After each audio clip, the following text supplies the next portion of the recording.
They say some houses hold more than just memories, they hold voices. At the top of a forgotten hill, hidden by twisted trees and covered in moss, stood an abandoned house that the townspeople refused to speak of. It was the old Morera family home, the one that vanished mysteriously in 1983. No one ever found the bodies. Some said the house swallowed them whole. Clara, a young journalism student, decided to investigate. She wanted to film a documentary about urban legends. Curious and fearless, she believed that behind every horror story there was only superstition. She was wrong.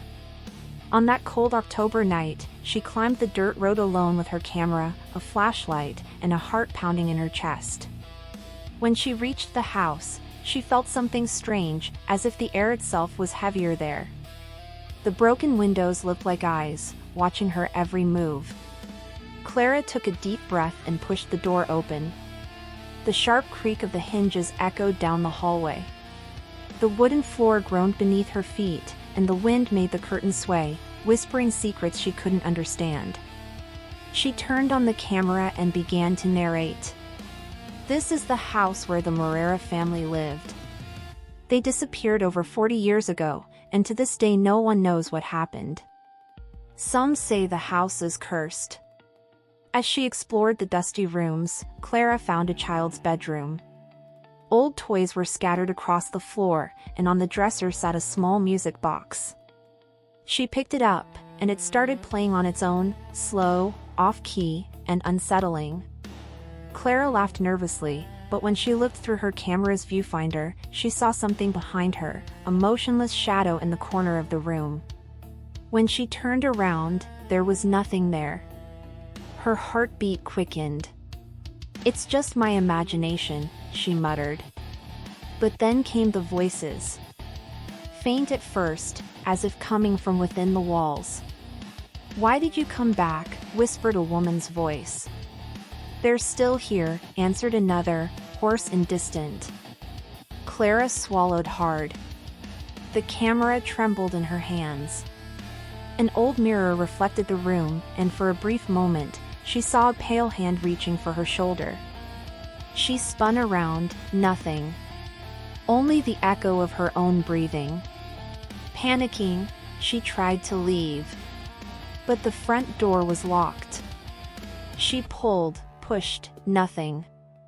Then she heard a noise behind her. The old wall clock had started ticking again, even though it had no batteries. The hand spun backward, stopping exactly at midnight. Her flashlight began to flicker. On the walls, Clara noticed red scratches, like dried blood forming shaky words. "Do not wake the child." The music box started playing again, faster and distorted, as if someone had wound it up once more. Terrified, Clara ran up the stairs. A child's cry echoed down the hallway.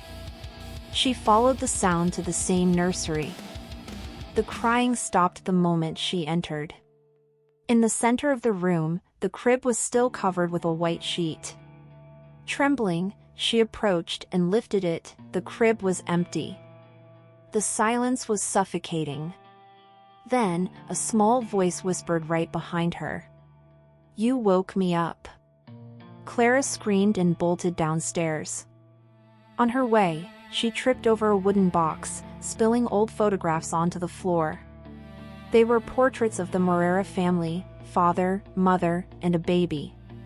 But in every single photo, the baby's face had been violently scratched out. A door creaked open by itself. It was the entrance to the basement. Even trembling with fear, Clara descended the steps. The air was thick and cold. In the middle of the room stood another crib, identical to the one upstairs, but burned, covered in ash. On top of it lay a stained diary. She opened it. The pages were written in shaky handwriting, the mother's. "He was born dead. But at midnight, he cried. Since then, the house speaks to me.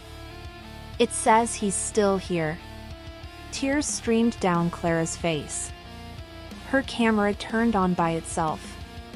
On the screen, she saw 3 people standing behind her, the Morera family, pale and hollow-eyed, watching her. She spun around, but the basement was empty. Then, the music box played again, this time coming from the burned crib. And there he was. The baby. Small, motionless, with gray skin and completely black eyes. He smiled. Clara screamed, dropping the camera, and ran upstairs. The front door was now open. She stumbled outside, falling into the mud, and ran down the hill without ever looking back. The camera lay on the floor, still recording. For a few seconds, only silence. Then the lens slowly turned toward the house. And on the porch, under the shadow of the moon, stood the silhouette of a child. He waved slowly. The video ends with a static image and the soft tune of the music box playing one last time. Days later, the police found Clara's camera near the road. The recordings showed everything. But Clara was never seen again.